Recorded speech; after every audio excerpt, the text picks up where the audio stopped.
지금 이 순간 데이터 센터 한 곳에 노벨 상급 두뇌 100만 개가 깨어 있습니다. 잠도 안 자고 월급도 안 받고 당신보다 빠르게 생각합니다. 이게 바로 에이전틱 AI입니다. 쉽게 말해 명령 한 줄이면 알아서 검색하고 분석하고 보고서까지 써주는 자동화된 두뇌죠. 문제는 이 두뇌가 당신의 일자리를 대신하기 시작했다는 겁니다. 그런데 이 완벽해 보이는 기계에게 치명적인 약점이 하나 있습니다. 그 약점이 무엇인지, 그리고 우리는 어떻게 살아남아야 하는지 지금부터 그 이야기를 시작하겠습니다. 아침에 눈을 뜨면 AI가 오늘 일정을 정리해줍니다. 출근길엔 뉴스를 요약해주고 회사에선 이메일 초안까지 대신 써주죠. 저녁엔 뭘 먹을지, 넷플릭스에서 뭘 볼지까지 추천해주니까요. 편리합니다. 너무 편리해서 문제인 거죠. 2026년 현재 에이전틱 AI는 단순 추천을 넘어 스스로 판단하고 실행하는 단계에 들어섰습니다.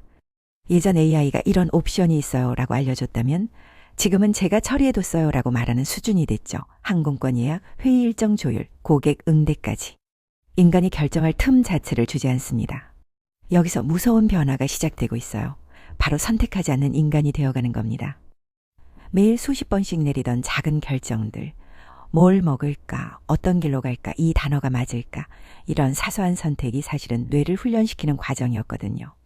그런데 AI가 이걸 대신하기 시작하면서 우리 뇌는 결정 근육을 잃어가고 있습니다. 실제로 미국 스탠퍼드 연구팀은 AI 비서를 6개월 이상 사용한 직장인들의 의사결정 속도가 평균 23% 느려졌다는 결과를 발표했습니다. 더 충격적인 건 본인들이 이 변화를 전혀 자각하지 못했다는 점이에요. 편리함은 공짜가 아니었습니다. 우리는 시간을 아끼는 대신 생각하는 능력을 조금씩 지불하고 있었던 거죠. 스마트폰이 우리 기억력을 가져갔듯 에이전틱 AI는 이제 판단력을 가져가기 시작했습니다. 그렇다면 AI가 대체할 수 없는 인간의 능력은 정말 남아있긴 한 걸까요? 이 질문에 답하려면 먼저 지능의 가치가 어떻게 무너지고 있는지부터 봐야 합니다. 불과 10년 전만 해도 아는 것이 힘이었습니다. 좋은 대학을 나오고 전문 지식을 쌓고 남들이 모르는 정보를 가진 사람이 돈을 벌었죠.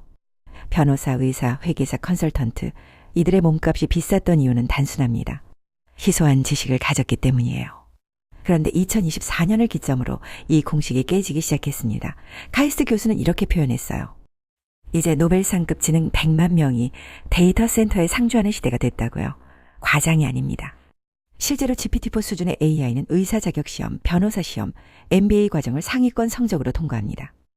이게 무슨 의미일까요? 당신이 10년 동안 공부해서 얻은 전문 지식을 AI는 0.1초 만에 꺼내놓을 수 있다는 뜻입니다. 게다가 이 AI를 쓰는 비용은 한 달에 커피 2-3잔 값이면 충분하죠. 지식의 희소성이 사라지고 있는 겁니다. 2025년 실리콘밸리에서는 코딩 면접을 폐지하는 회사들이 늘어났습니다. 이유가 뭘까요? 어차피 AI가 코드를 더 잘 짜기 때문이에요. 대신 이 회사들은 면접에서 이런 질문을 던집니다. 당신이 직접 고객을 만나서 해결한 문제가 있나요? 예상치 못한 상황에서 어떻게 대처했나요? 여기서 힌트가 보입니다.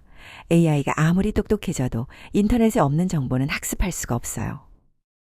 책상 앞에 앉아서 데이터만 분석하는 건 AI도 할 수 있지만 현장에 나가서 오감으로 느끼는 건 AI가 절대 흉내낼 수 없는 영역입니다. 지능의 가치가 폭락하는 시대, 그렇다면 무엇이 새로운 가치가 될까요? 그 실마리는 관찰하는 눈과 느끼는 몸에서 찾을 수 있습니다.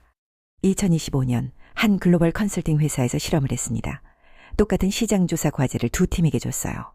A 팀은 사무실에서 AI를 활용해 데이터 분석을 했고 B팀은 직접 현장에 나가 소비자를 관찰했습니다. 2주 후 결과가 나왔는데 B팀의 제안서가 채택률 3배 높았습니다. 왜 이런 차이가 났을까요? A팀의 보고서는 완벽했어요. 수치도 정확하고 그래프도 깔끔했죠. 그런데 클라이언트는 이렇게 말했습니다. 데이터는 좋은데 현장감이 없네요. 반면 B팀은 매장에서 고객들이 어떤 표정으로 제품을 집어드는지, 어떤 말투로 직원에게 질문하는지를 봤거든요. 이건 어떤 데이터베이스에도 없는 정보입니다.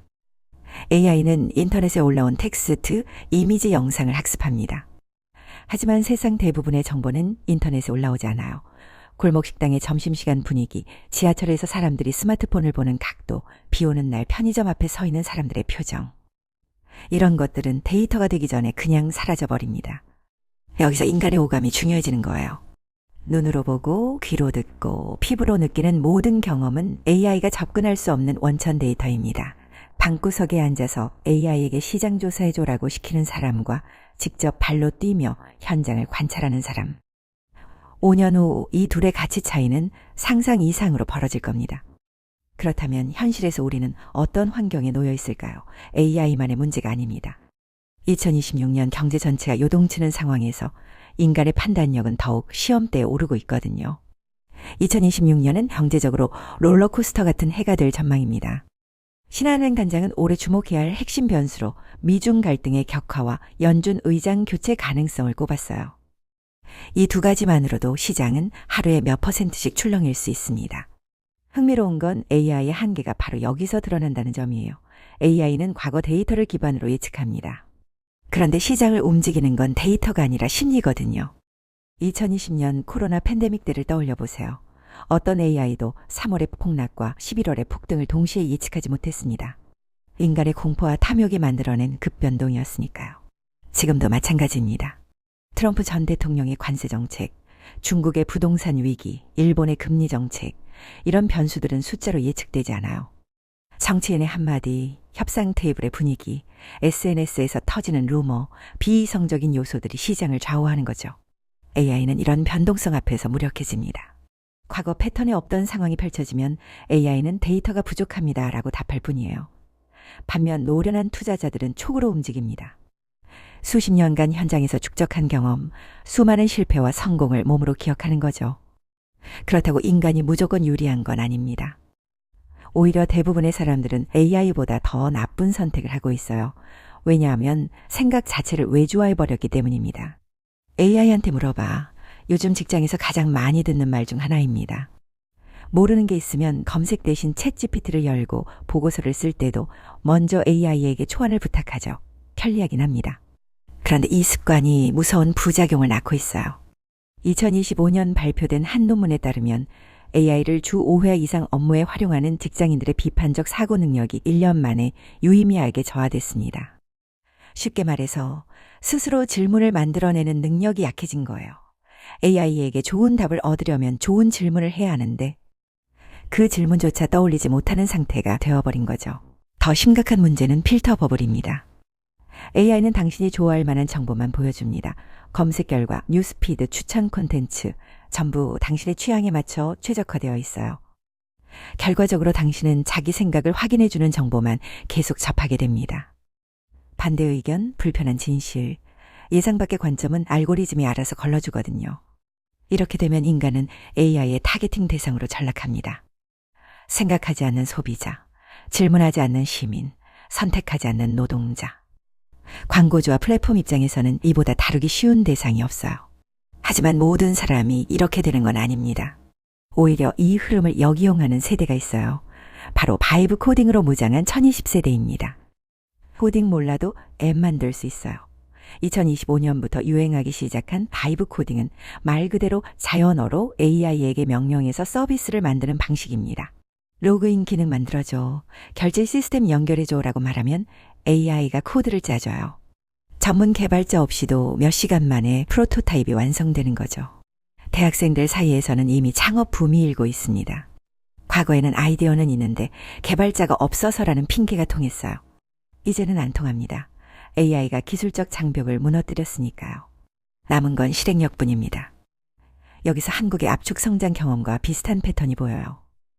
1970년대 한국은 선진국의 기술을 빠르게 따라잡으며 성장했습니다. 지금 바이브 코딩 세대도 마찬가지예요. 기술적 역량보다 속도와 실행이 승부를 가릅니다. 아이디어를 떠올리고 24시간 안에 프로토타입을 만들어 시장에 던지는 사람이 이기는 거죠. 문제는 이게 양극화를 심화시킨다는 점입니다. 움직이는 사람은 AI를 도구로 쓰고 움직이지 않는 사람은 AI에게 대체되는 구조. 중간지대가 사라지고 있어요. 예전에는 열심히 일하면 중산층은 된다는 공식이 있었는데 이제 그 열심히의 기준이 완전히 달라진 겁니다. 그렇다면 이 새로운 게임에서 살아남으려면 어떤 전략이 필요할까요? 핵심은 소득 구조를 재설계하는 데 있습니다. AI 시대의 생존 전략을 한 문장으로 요약하면 이렇습니다. 노동과 소득을 분리하라. 당신이 일하지 않아도 돈이 들어오는 구조를 만들어야 한다는 뜻이에요. 쉬운 이야기가 아닙니다. 대부분의 사람들은 시간을 팔아 돈을 법니다. 9시에 출근해서 6시에 퇴근하고 일한 만큼 월급을 받죠. 그런데 AI가 당신의 일을 대신할 수 있게 되면 이 구조는 무너져요. 당신의 시간을 살 이유가 사라지니까요. 반대로 자본소득은 AI의 영향을 덜 받습니다. 주식 배당, 부동산 임대, 콘텐츠 로열티, 특허 수익, 이런 소득은 당신이 자고 있어도 들어옵니다. AI가 아무리 똑똑해져도 당신이 소유한 자산을 빼앗아갈 수는 없거든요. 물론 투자에도 위험이 있습니다. 여기서 중요한 건 지루함을 견디는 능력이에요. AI는 밀리초 단위로 매매를 실행할 수 있지만 장기 투자의 고통은 느끼지 못합니다. 주가가 30% 빠졌을 때 공포에 팔지 않고 버티는 것, 10년간 꾸준히 적립식으로 투자하는 것. 이건 인간의 의지로만 가능한 영역이에요. 결국 AI 시대의 부는 인내심과 실행력을 갖춘 사람에게 집중될 겁니다. 움직이되 조급하지 않게, 투자하되 흔들리지 않게, 이 균형을 잡는 사람이 새로운 시대의 승자가 됩니다. 1492년 콜럼버스는 미지의 바다로 항해를 시작했습니다. 당시의 대부분의 사람들은 그를 미친 사람 취급했어요. 저 바다 끝에는 절벽밖에 없다고 믿었으니까요. 하지만 그는 움직였고 신대륙을 발견했습니다. 지금 우리 앞에도 신대륙이 있습니다. AI라는 신대륙이요. 많은 사람들이 두려워하고 있어요. AI가 내 일자리를 빼앗아가면 어떡하지? 나는 뒤처지는 건 아닐까? 하지만 두려움에 멈춰있는 사람은 신대륙을 발견할 수 없습니다. 핵심 교훈은 이겁니다. AI는 당신의 비서일 뿐 삶의 주인이 아닙니다. AI를 두려워하는 사람은 AI에게 지배당하고 AI를 도구로 쓰는 사람은 AI 위에 서게 돼요. 콜럼버스가 배를 지배했듯이 당신이 AI를 지배해야 합니다. 한국 사회에 대한 경고도 필요합니다. 우리는 빠른 추격에 능했지만 스스로 규칙을 만드는 데는 익숙하지 않아요. 남이 만든 기술을 열심히 따라가기만 하면 영원히 2등일 수밖에 없습니다. AI 시대에는 규칙을 만드는 자가 지배하는 구조예요.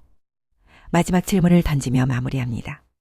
당신은 AI 시대의 승객이 될 건가요? 아니면 설계자가 될 건가요? 그 선택은 오직 당신의 움직임에 달려 있습니다. 오늘 영상이 도움이 되셨다면 구독과 좋아요 한 번씩 부탁드릴게요. 여러분의 응원이 다음 영상을 만드는 힘이 됩니다. 그럼 다음 영상에서 또 뵙겠습니다.